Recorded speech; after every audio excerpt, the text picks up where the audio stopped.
सरकार में 1 रुपया भी अगर किसी का माफ किया जाएगा तो किसी हेड में डाला जाएगा, बताया जाएगा कि भाई ये रुपया हमारे पास आना था, नहीं आया, इस वजह से नहीं आया। तो अगर वो कहीं कागज पर लिखा है कि ये 144-45 करोड़ रुपया हम कोरोना की वजह से माफ कर रहे हैं, तो वो दिखा दिया जाए, सारी बात ही खत्म हो जाएगी। सौरभ शर्मा जी, आपसे आपके चैनल पे आके इतना अच्छा लगता है, खासतौर पे आपके प्रोग्राम में, कि हर चीज को बोलने का कम से कम मौका मिलता है। आप सवाल बहुत कड़े पूछते हैं मगर बात कहने का मौका मिलता है। मैं अपनी बात बता दूं आपको सौरभ शर्मा जी, सरकार का जो तरीका होता है वो ये होता है कि सरकार के अंदर अगर 1 रुपए की भी कोई छूट दी जाती है तो उसकी बाकायदा एक फाइल बनती है, उसके ऊपर अफसर उसके बारे में ये क्यों किया जा रहा है उसके बारे में लिखा जाता है, वो अगले अफसर पे जाती है, फिर अगले अफसर पे जाती है, तब जाके वो मंत्री के पास जाती है। वो सब कुछ हुआ सौरभ शर्मा जी। और ऊपर से जब चीफ सेक्रेटरी द्वारा एलजी साहब ने ये इंक्वायरी कराई तो उसके अंदर एक्साइज डिपार्टमेंट में इन सब आरोपों का सिलसिलेवार लिखित में जवाब दिया गया एलजी साहब को। ठीक है कि भाई इन चीजों का ये जवाब है। मगर एलजी साहब ने इसी नाराजगी से कि भाई कमिश्नर एक्साइज ने जवाब कैसे दे दिया मुझे, असिस्टेंट एक्साइज कमिश्नर ने जवाब कैसे दे दिया मुझे, उन्होंने उनको सस्पेंड करा दिया। चलिए अच्छा ठीक, आप कह रहे हैं कि ये सब कुछ, ये सारे जवाब, ये पैसा क्यों माफ किया गया, सब कुछ कागजों में, फाइलों में दर्ज है गौरव भाटिया जी, तो फिर आपको वो दिखाना भी चाहिए सौरभ जी, गौरव जी। नहीं, वो प्रॉब्लम ये है गौरव जी कि वो सौरभ जी की वो तो फाइल है ना, सरकार की फाइल है।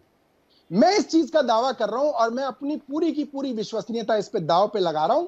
गौरव भाटिया जी लगा सकें तो लगा दें। मैं कह रहा हूं कि ये सब कुछ फाइल पे है, अंकित है और एलजी साहब को सिलसिलेवार जवाब दिया गया। ऑन रिकॉर्ड वो बात कह रहे हैं गौरव भाटिया जी। और इनको पता है गौरव जी को, तो इनको कह रखा है पार्टी कि भैया यही बोलना है, बोलते रहना, बोलते रहना। एक मिनट सौरभ जी, एक मिनट गौरव जी बोलिए। सौरभ जी, अक्सर ऐसा होता है कि जब किसी पार्टी का प्रवक्ता कमजोर पड़ता है तो वो गाय भैंस की बात करने लगता है, दूसरे प्रवक्ता पे निजी टिप्पणियां करने लगता है। मेरी एक जिम्मेदारी है, भारतीय जनता पार्टी का मैं प्रवक्ता हूं, मैं वरिष्ठ अधिवक्ता हूं, मैं जो बात कहूंगा प्रमाण के साथ कहूंगा। मेहनत करके आए हैं ना, कागज दिखा रहे हैं, इनकी पॉलिसी इन्हीं को बता रहे हैं, दिल्ली एक्साइज एक्ट और दिल्ली एक्साइज रूल्स बता रहे हैं। मैंने जो प्रश्न पूछे मुझे तो कोई उत्तर मिला नहीं, इधर उधर की बात ये करते रहे। लेकिन आप मुझे ये बताइए, अभी इन्होंने एफआईआर का जिक्र किया, इन्होंने कहा 10,000 करोड़ का घोटाला कहा किसी ने, फिर 8,000 करोड़ का कहा, फिर किसी ने 144 करोड़ का कहा, फिर 30 करोड़ का कहा, एफआईआर में 1 करोड़ का लिखा है, यही कहा ना सौरभ जी। मैं कहता हूं चलिए 1 करोड़ का घोटाला ये कह रहे हैं, 1 करोड़ का जनता का रुपया खा गए, ये तो ये मान रहे हैं ना, ये नहीं कह रहे कि घोटाला नहीं हुआ, ये नहीं कह रहे कि 1 रुपया नहीं खाया। इन्होंने कहा 1 करोड़ लिखा है एफआईआर में, लेकिन ये भी झूठ बोल दिया। कैसे प्रवक्ता है सौरभ भैया आप?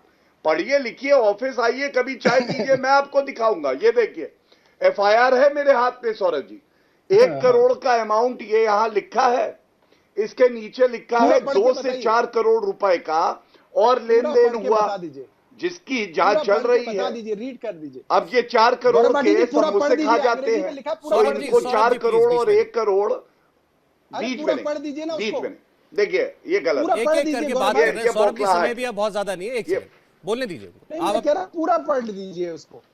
मैं ये कह रहा था गौरव भाटिया जी को कि उसको पूरा पढ़ दीजिए। और दिक्कत क्या है कि ये गलत बात है सौरभ जी। अच्छा चलिए, आप बात पूरी हो जाने दीजिए, अपनी बात आप कह लीजिएगा, आपको पूरा पढ़ने का इतना समय भी नहीं है ना। बोलिए गौरव जी। ठीक है। हाँ, मैं सौरभ, देखिए मेरे छोटे भाई हैं, मैं इनकी मन की मुराद पूरी करूंगा। पहली लाइन जो इंपॉर्टेंट है, source further revealed that Shri Sameer Mahendru has transferred amount of 1 crore to account number so and so of Radha Industries maintained with UCO Bank, जिसके रिश्ते हैं मनीष सिसोदिया से। नीचे लिखा है person named Arjun Pandey has once collected huge cash of amount 2 से 4 crore from Shri Sameer Mahendru.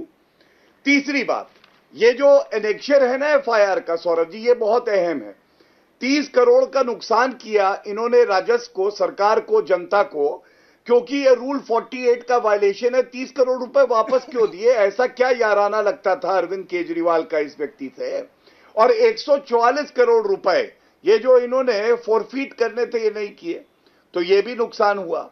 और अब मैं एक बात बताता हूं, ये वो आम आदमी पार्टी है जो कहती थी सत्येंद्र जैन कट्टर ईमानदार हैं, लेकिन हाईकोर्ट ने क्या कहा, सौरभ जी मैं पढ़ देता हूं, हाईकोर्ट ने उन्हें कहा the council of ministers has a collective responsibility to sustain and uphold the integrity of constitution of India and it is for the chief minister to act in the best interest of the state and consider as to whether a person who has criminal background or has been charged with offences involving moral turpitude should be appointed and should be allowed to continue as a minister or not. ये Delhi high court ने कहा। सत्येंद्र जैन 3 महीने हो गए, bell नहीं हुई, अभी भी अंदर है।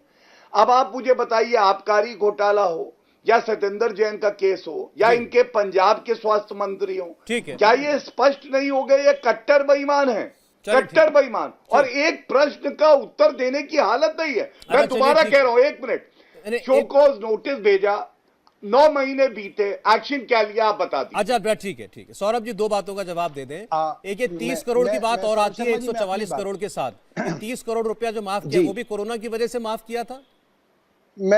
मैं सौरभ शर्मा जी वो 30 करोड़ भी एक्सप्लेन कर दूंगा, मगर जो वादा हुआ था वादा पूरा होना चाहिए। वादा हुआ था कि एक सवाल ये पूछेंगे मैं जवाब दूंगा, अब मैं सवाल पूछूंगा ये जवाब देंगे। अब मेरा सवाल ये है, बहुत साधारण सा सवाल है, मैं कोई इनके नेताओं को गाली नहीं दूंगा, मैं किसी को कोसूंगा नहीं, मैं किसी को कोसूंगा नहीं, मैं बिल्कुल साधारण सी बात करूंगा। मैं गौरव भाटिया जी से ये जानना चाहता हूं, गौरव भाटिया जी से सिर्फ इतना जानना चाहता हूं मैं, गौरव भाटिया जी, गुजरात के अंदर ड्राई स्टेट है, शराबबंदी है, गुजरात के अंदर शराब बिक ही नहीं सकती है। इस वजह से गुजरात सरकार को कम से कम 10,000 करोड़ की एक्साइज का नुकसान होता है। मेरी ये जानकारी है और ये सब जानते हैं पूरे गुजरात के अंदर, या जो पत्रकार गुजरात आते जाते रहते हैं वो भी जानते हैं, गुजरात में हर गांव के अंदर शराब उपलब्ध है। लोग जहरीली शराब पी के मरते हैं। 2 हफ्ते पहले 100 से ज्यादा लोग गुजरात में जहरीली शराब पी के मरे। गुजरात के अंदर अहमदाबाद हो, गांधीनगर हो, सूरत हो, आप कहीं पे भी चले जाइए, आप फोन कीजिए, होम डिलीवरी शराब की उपलब्ध है। अब इस तरीके का पूरा नेटवर्क, ये उत्तर है मेरे प्रश्न संगठित का। नेटवर्क, मैं आपके प्रश्न का उत्तर दिलाऊंगा आज के प्रोग्राम में। नहीं, मैं आपके प्रश्न का उत्तर मैं सवाल कहा ये देंगे नहीं उत्तर। मिलेगा मैं आपको। सवाल ये पूछ रहा हूँ, 10 प्रोग्राम हो सवाल चुके के हैं। जवाब दूंगा गौरव भाटिया जी, मैं आज तक तो अरविंद केजरीवाल उत्तर दे नहीं पाए। अच्छा चले ठीक, नहीं आपने इंडिया टीवी हर वक्त हर जगह डाउनलोड करने के लिए सर्च करें India TV news Google play store या ऐप स्टोर पर।